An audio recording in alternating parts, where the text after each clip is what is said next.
19 तारीख को मतदान होना है राज्य में, तो क्या क्या बंदोबस्त किए गए हैं? कितने बूथ हैं, कितने संवेदनशील हैं, क्या क्या वहाँ किस तरह से वहाँ फोर्स तैनात किया गया है? देखिए, जैसा आप जानते हैं 19 अप्रैल को हमारे राज्य में लोकसभा चुनाव के लिए 5 सीटों पे एक साथ मतदान होना है, प्रथम चरण में ही। और चूंकि जैसा कि चुनाव आयोग द्वारा निर्धारित किया जाता है, चुनाव से 2 दिन पहले उस दिन शाम को 5 बजे सारी चुनाव प्रचार की सारी कार्रवाई सभी पार्टियां, सभी कैंडिडेट समाप्त कर देते हैं। तो हमारे यहाँ भी आज 17 तारीख की शाम को 5 बजे तक ये कार्रवाई समाप्त होनी है।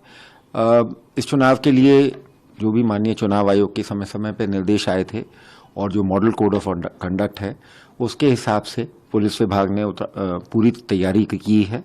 हमारे राज्य में 5 लोकसभा सीटों पे एक साथ जो चुनाव होना है, उसमें 11,000 से अधिक, लगभग 11,729 टोटल पोलिंग बूथ हैं, पोलिंग स्टेशन अब उनको कहा जाता है।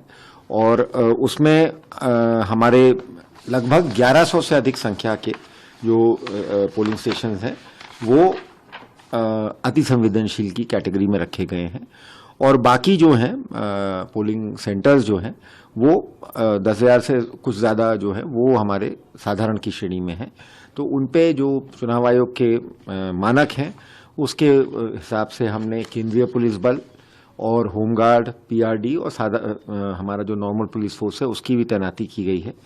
कुल मिला के जो हमारे पास फिगर लगभग 46,000 अलग अलग मतलब विंग्स के पुलिसकर्मी, मतलब सिविल पुलिस के, आर्म पुलिस के, पीएसी के, सेंट्रल आर्म पैरामिलिट्री फोर्सेस के, अपने होमगार्ड्स, पीआरडी, अन्य राज्यों से भी इसमें कई सारा पुलिस बल आया है। तो लगभग 46,000 कर्मी इस मतदान की प्रक्रिया को शांतिपूर्वक करवाने में हमारे डिप्लॉयड रहेंगे। इसमें बस मैं यही कहना चाहूँगा कि हमारे पूरे पिछले जब से आचार संहिता लागू हुई है, पूरा उत्तराखंड पुलिस डिपार्टमेंट ने माननीय चुनाव आयोग के निर्देशन में जो हमारे मुख्य चुनाव अधिकारी हैं उनके निकट पर्यवेक्षण में और जो भी समय समय पे उनके दिशा निर्देश मिलते हैं हमको, उसके अनुसार हमने सारी तैयारी कर ली है। और हमारा उत्तराखंड का पुराना इतिहास रहा है कि यहाँ पे हमेशा बड़े शांतिपूर्ण और सौहार्दपूर्ण वातावरण में चुनाव हुए हैं।